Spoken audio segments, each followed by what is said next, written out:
subscribe the channel and press the bell icon for upcoming videos. Hello friends, welcome to my channel Pharmacology Concepts by Rajesh Chaudhary, and in this video I will discuss about the medicinal chemistry of the anti-neoplastic drugs और the anti-cancer drugs। तो आज के इस video से हम start करने वाले हैं एंटी कैंसर ड्रग्स के मेडिसिनल केमिस्ट्री के बारे में। मेडिसिनल केमिस्ट्री को समझने से पहले एंटी कैंसर ड्रग के बेसिक चीज़ों के बारे में समझना जरूरी है, आपके कैंसर से या फिर एंटी कैंसर ड्रग से। So today I will discuss about the basic introduction about the cancers and characteristic features of the cancer cells, basic etiology, types of the cancer cells and the drug classifications means anti cancer drugs classifications। तो आज की video में हम बात करेंगे ये सब topic के बारे में। तो बात करें इस टॉपिक की, तो ये टॉपिक आपके बीफार्म 5th सेमेस्टर मेडिसिनल केमिस्ट्री 2 का पार्ट है। And if you want to watch my previous videos regarding the pharmacology and medicinal chemistry you can check description box below और by using this link. So now let's discuss about the topic. So anti neoplastic drugs और the anti cancer drugs. तो बात करें इस topic की, तो ये topic बहुत ही इंपॉर्टेंट है। ऑलरेडी आपने कैंसर्स पैथोफिजियोलॉजी फिजियोलॉजी को आपने सेकेंड सेमेस्टर में पढ़ चुके होंगे। अगर नहीं पढ़े हैं तो आप ज़रूर पढ़िए, क्योंकि कैंसर जो है बहुत ही इंपॉर्टेंट टॉपिक है, चाहे बात करें फिजियोलॉजी की हो, पैथोफिजियोलॉजी की हो, या मेडिसिनल केमिस्ट्री की हो, या फिर आपके फार्माकोलॉजी की हो। एंटी कैंसर ड्रग्स के बेसिक फार्माकोलॉजी आप 6th सेमेस्टर फार्माकोलॉजी 3 में पढ़ने वाले हैं। आज के इस वीडियो में हम बात कर रहे हैं medicinal chemistry of the anti cancer drugs, जो कि आपके 5th सेमेस्टर में इन्वॉल्व है। तो हम थोड़ा सा डिटेल में नहीं जाएंगे, हम बेसिक जो इन्फॉर्मेशन है आपके कैंसर्स को लेकर, उनके बेसिक फीचर्स को लेकर या एटियोलॉजी को लेकर, टाइप्स को लेकर हम बात करेंगे इस वीडियो पे। बेसिक उसके ड्रग क्लासेस को लेकर जो आपके टॉपिक से रिलेटेड है 5th सेमेस्टर के। डिटेल पढ़ना हो तो आप 6th सेमेस्टर के लेक्चर देख सकते हैं, या फिर आप पैथोफिजियोलॉजी के लेक्चर देख सकते हैं। हम सारे लेक्चर के लिंक्स कैंसर से लेकर जुड़ी हुई हम आपके प्लेलिस्ट में ऐड कर देंगे, ताकि आपको अगर पढ़ना हो तो उसको भी देख सकते हैं। सो बात करें आपके सिलेबस में, तो मेजरली आपकी जो ड्रग्स की बात करें तो आपके मेजर ड्रग्स में जैसे कि आप आते हैं आपके एल्कलाइटिंग एजेंट्स, जो कि बहुत ही इंपॉर्टेंट है। ये आपके ड्रग पढ़ना है आपको। इसमें आपके मेक्लोथामीन, साइक्लोफोसमाइड, मेल्फालेन, क्लोराम्बेसिल, बुसल्फान, थायोटिपा वगैरह ड्रग आते हैं। ठीक है, हम ऑलरेडी पढ़ेंगे ही, तो हम बात करते हैं डायरेक्टली सिलेबस को लेकर। इसमें आते हैं, सेकंड है आपका एंटी मेटाबोलाइट्स, थर्ड है आपका एंटीबायोटिक्स, फोर्थ आपका प्लांट प्रोडक्ट्स और फिफ्थ है आपका मिसलेनियस। तो ये जो आपके सिलेबस हैं आपको जो पढ़ना है। ठीक है, अब बात करते हैं हमको ड्रग के बारे में या उनके बेसिक चीज़ों के बारे में। तो पहले बात करते हैं हम लोग एंटी नियोप्लास्टिक एजेंट्स और एंटी कैंसर ड्रग्स क्या होते हैं। मीन्स ऐसे ड्रग्स जो कि हम कैंसर के ट्रीटमेंट में यूज़ करते हैं उन्हें हम एंटी कैंसर ड्रग्स बोल सकते हैं। ठीक है, और इन्हें ही हम कीमोथेरेपेटिक एजेंट्स भी बोलते हैं। आपने सुना होगा कि कैंसर्स में आपका कीमोथेरेपी चलता है, तो कीमोथेरेपी भी हम बोलते हैं। कीमोथेरेपी एक तरीके से जो आपका एंटीबैक्टीरियल ड्रग्स हैं या एंटीबायोटिक्स हैं, एंटीमाइक्रोबियल एजेंट्स हैं, उन्हें भी हम कीमोथेरेपेटिक एजेंट्स बोलते हैं, और एंटी कैंसर ड्रग्स को भी कीमोथेरेपेटिक एजेंट्स बोलते हैं। क्योंकि कहीं ना कहीं आपका जो कैंसर सेल्स की फिजियोलॉजी है और आपके जो पैथोजेंस हैं, बैक्टीरिया की पैथोलॉजी है, सिमिलर होती हैं। दोनों ही हाईली ग्रोइंग सेल्स हैं, अनकंट्रोल्ड उनका ग्रोथ होता है, इसलिए हम इन ड्रग्स को कीमोथेरेपेटिक एजेंट्स में रखते हैं। So these are the drug used in the treatment of the cancers which also known as the anti neoplastic agents. तो कैंसर सेल्स को हम नियोप्लाज्मा भी बोलते हैं, मीन्स न्यू ग्रोथ। ठीक है, cancer cells also known as the neoplasma, और new growth is an abnormal and uncontrolled growth of और सेल डिवीज़न। तो कहीं ना कहीं ये आपके जो सेल्स हैं जिसकी नॉर्मल फिजियोलॉजी चलती है, तो एक लिमिटेड टाइम पे एक लिमिट प्रोडक्शन होता है सेल्स का, न्यू सेल्स बनते हैं, और आपके जो पुराने सेल्स हैं वो डेथ होते हैं। लेकिन कैंसर सेल्स डेवलप तब होंगे जब आपका जो ग्रोइंग है वो हाईली बढ़ जाता है, रेट ऑफ रेप्लिकेशन बढ़ जाता है, और रेट ऑफ डेथ बहुत ही कम हो जाता है। अनकंट्रोल्ड मैनर पे आपका जो सेल्स हैं डिवाइड करेंगे, सेल डिवीजन होगा और वो हाईली ग्रो करेंगे, इसलिए एक तरीके से उसमें मास बनता है, ट्यूमर बनता है, और उन्हीं हम बोलते हैं कैंसर सेल्स और कैंसर ट्यूमर। ठीक है, and now come to the characteristics features of the cancers. Cancer cells के क्या बेसिक फीचर्स होते हैं। First is the uncontrolled proliferation means cell division. Means इसमें बेसिकली आपका जो एपोप्टोसिस प्रोसेस है वो डिक्रीज हो जाता है। What do you mean about the apoptosis? Means natural cell death और प्रोग्राम्ड सेल डेथ। ठीक है, हर एक सेल्स की एक लाइफ टाइम होती है। जैसे कि बात करें आरबीसी की, अप्रोक्सीमेटली होती है 120 डेज। तो उस 120 डेज के बाद एक नेचुरल प्रोग्राम्ड सेल डेथ के थ्रू, जिसको टर्म से आपका एपोप्टोसिस के थ्रू वो डेथ होते हैं। एक नेचुरल प्रोसेस है, इससे आपके अदर सेल्स में अफेक्ट नहीं होते हैं। ठीक है, तो ये जो रेट है, डेथ रेट है, वो आपका कम हो जाता है। और इंक्रीज द टीलोमरेज, जो टीलोमरेज है एक तरीके से ये RNA dependent DNA polymerase enzyme है, जो अल्टीमेटली आपके जो डीएनए रेप्लिकेशन है, सेल डिवीजन है, उसमें इन्हेंस करता है, इसलिए सेल डिवीजन रेट भी बढ़ता है और अल्टीमेटली सेल का ग्रोइंग नंबर ऑफ सेल्स भी अल्टीमेटली बढ़ते हैं। And second is the uncontrolled differentiation and loss of the function. तो आपके जो सेल्स हैं, जाहिर सी बात है आपकी बॉडी में बहुत सारे सेल टाइप्स बनते हैं, ठीक है, कोई लंग्स की टिश्यू बनाते हैं, कोई जीआईटी की टिश्यू बनाते हैं, कोई ब्लड बनाता है।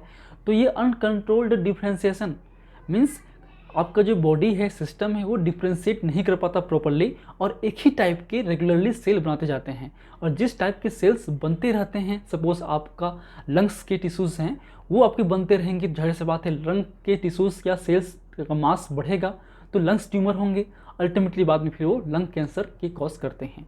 सिमिलरली एक ही टाइप के सेम सेल बनेंगे तो वो उस टाइप का कैंसर्स होगा, चाहे वो ब्रेस्ट कैंसर हो, प्रोस्टेट कैंसर हो, लंग कैंसर हो, ब्लड कैंसर हो, एक ही टाइप के सेल्स कंप्लीटली बनते जाना, बार बार बनना, ठीक है, अनकंट्रोल्ड मैनर पे। नेक्स्ट पॉइंट आपका इन्वेसिवनेस। इन्वेसिवनेस मतलब होता है tendency to spread over the healthy cells, ठीक है। सपोज ये आपका हैंड है पूरा, यहाँ पे आपका ट्यूमर बना तो ये एक तरीके से इस सेल्स एरिया के तो सेल्स को तो अफेक्ट करेगा ही, लेकिन वो जो एडजेसेंट सेल्स हैं उन्हें भी धीरे धीरे अफेक्ट करेगा। तो उस ये जो है एरिया हैं वो धीरे धीरे बढ़ते जाते हैं, वो आपके जो नियर बाई सेल्स हैं, हेल्दी सेल्स हैं, उनको भी वो अफेक्ट करते हैं और उन्हें भी कैंसर सेल्स में चेंज करते हैं, उन्हीं को हम बोलते हैं इन्वेसिवनेस। एंड फोर्थ है आपका मेटास्टेसिस, मीन्स होता है spreading to the different part of the body, मतलब आपके दूसरे बॉडी पार्ट में फैलना। अगर वो लंग्स कैंसर हैं, लंग्स में हैं तो आपके सिस्टमिक रूट्स के थ्रू ब्लड में पहुंचते हैं, ब्लड के थ्रू आपका जो सेल्स हैं आपके दूसरे ऑर्गन्स को भी अफेक्ट करेंगे, दूसरे ऑर्गन्स में भी आपका कैंसर होना शुरू होगा, इसे बोलते हैं आपका मेटास्टेसिस। तो ये 4 बेसिक फीचर्स हैं, इन फीचर्स से भी आपके ऑब्जेक्टिव क्वेश्चंस बनते हैं। अगर आप जीपीटी की तैयारी कर रहे हैं तो कैंसर्स बहुत ही इंपॉर्टेंट टॉपिक है। Cancers physiology, pathophysiology and drug pharmacology and medicine chemistry, cancer से हर साल 3 से 4 क्वेश्चंस आपको देखने को मिलते ही हैं आपकी जीपेट में, आपके फार्माकोलॉजी पॉइंट ऑफ व्यू से और पैथोलॉजी पॉइंट ऑफ व्यू से। मेडिसिनल केमिस्ट्री से कभी कभी देखने को मिलते हैं, लेकिन आपके सेमेस्टर एग्जाम के पॉइंट ऑफ व्यू से एंटी कैंसर ड्रग्स बहुत ही इंपॉर्टेंट है, इसलिए आपको उस डिटेल में पढ़ना चाहिए या पड़ेगा। बात करते हैं हम नेक्स्ट है aetiology, means reasons behind the occurring of cancer cells. क्या बेसिक रीजन्स हैं? रिस्क फैक्टर तो बहुत सारे हैं, आपके इन्वायरमेंटल फैक्टर्स हैं, स्मोकिंग है, अनहेल्दी डाइट्स है, आपके जेनेटिक हैं, ठीक है, ट्रॉमा है, तो बहुत सारे रीजन्स हो सकते हैं। लेकिन आपके बात करें सेलुलर पाथवे के थ्रू क्या चीज़ चेंजेस होती हैं, तो पहला होता है आपका over expression of the growth factor receptors on the sales.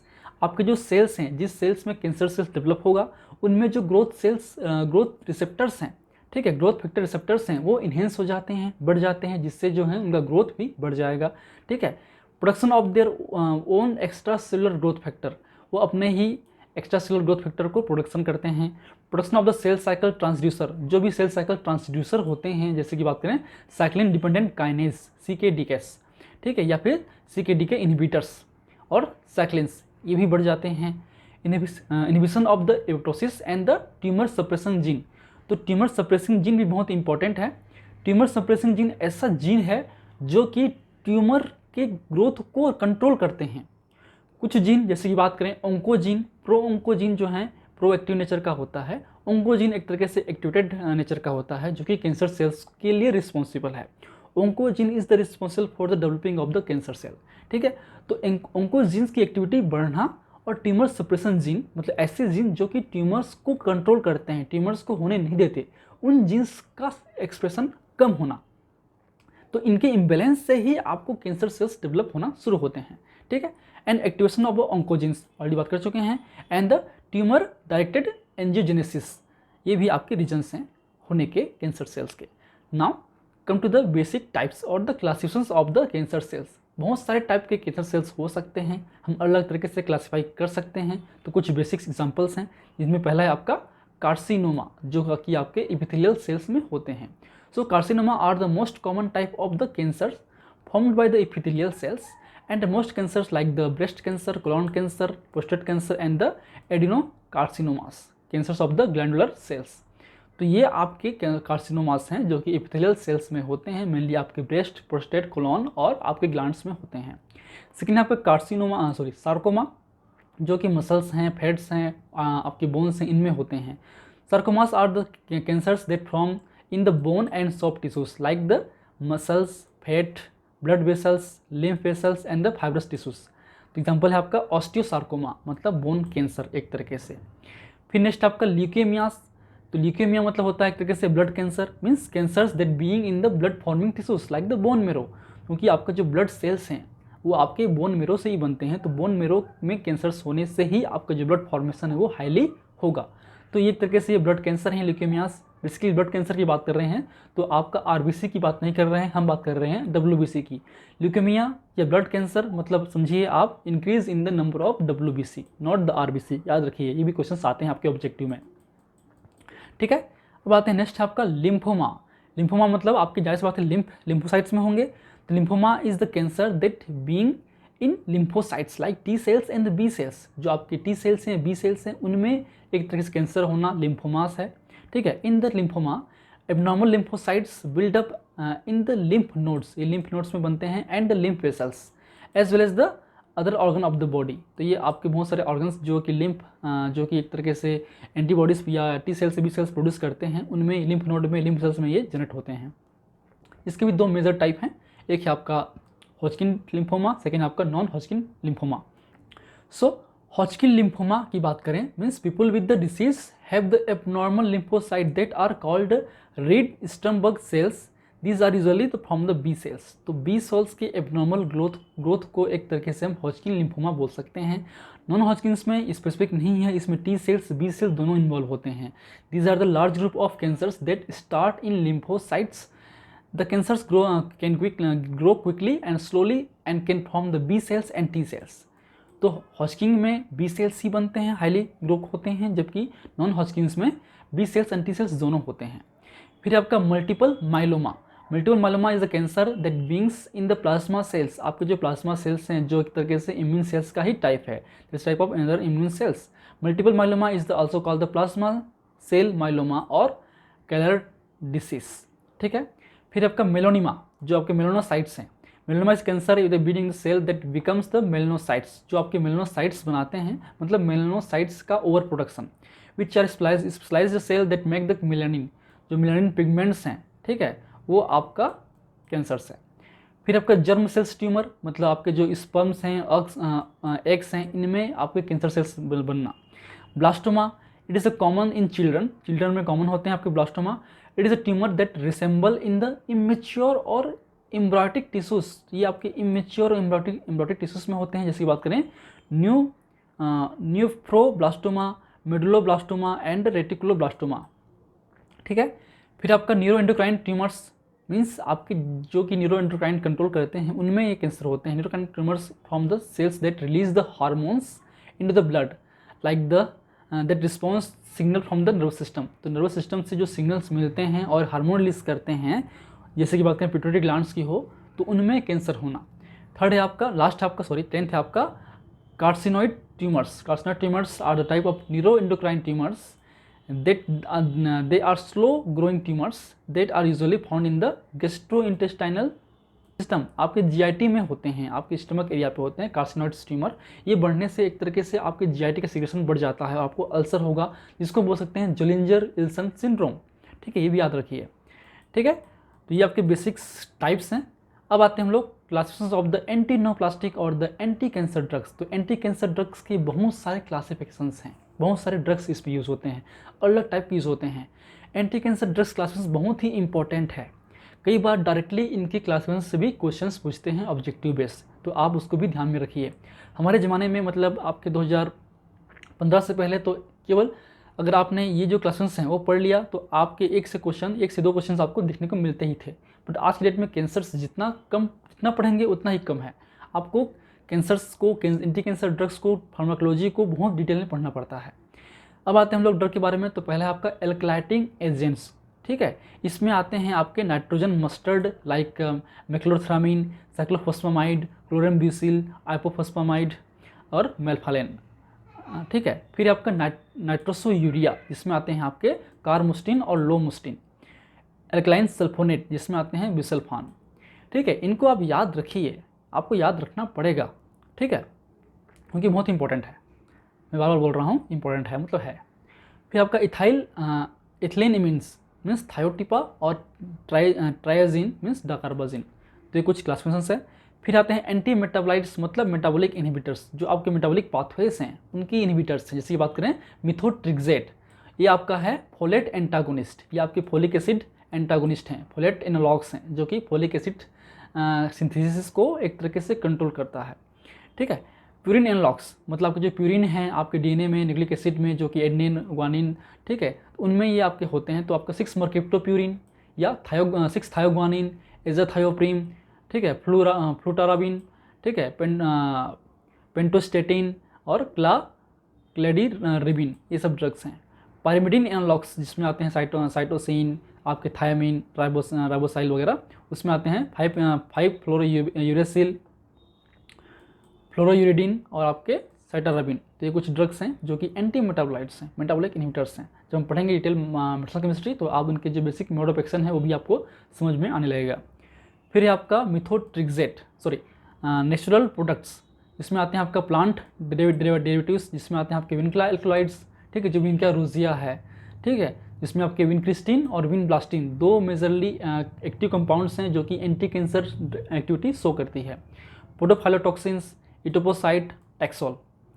Antibiotics की बात करें तो एक्टिनोमाइसिन डी, डॉक्सोरुबुसिन, डोनारोबिसिन, ब्लियोमाइसिन, मिथारमाइसिन, माटोमाइसिन सी।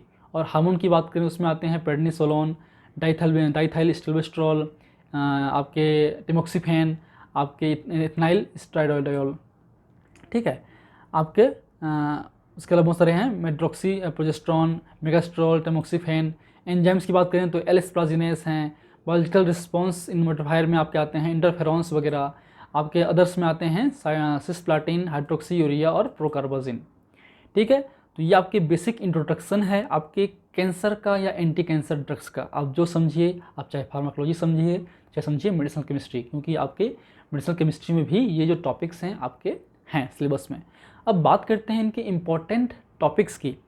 तो आप मेडिसिनल केमिस्ट्री में बेसिकली आपके जो 2 मेजर क्लास हैं, जैसे कि बात करें सिलेबस वाइज तो देखते हैं पहले में कि 2 मेजर क्लास हैं। एक है आपका एल्कलाइटिंग एजेंट्स और आपके एंटी मेटाबोलाइट्स। इन दोनों का ही आप मेडिसिनल केमिस्ट्री को पढ़िए ध्यान से।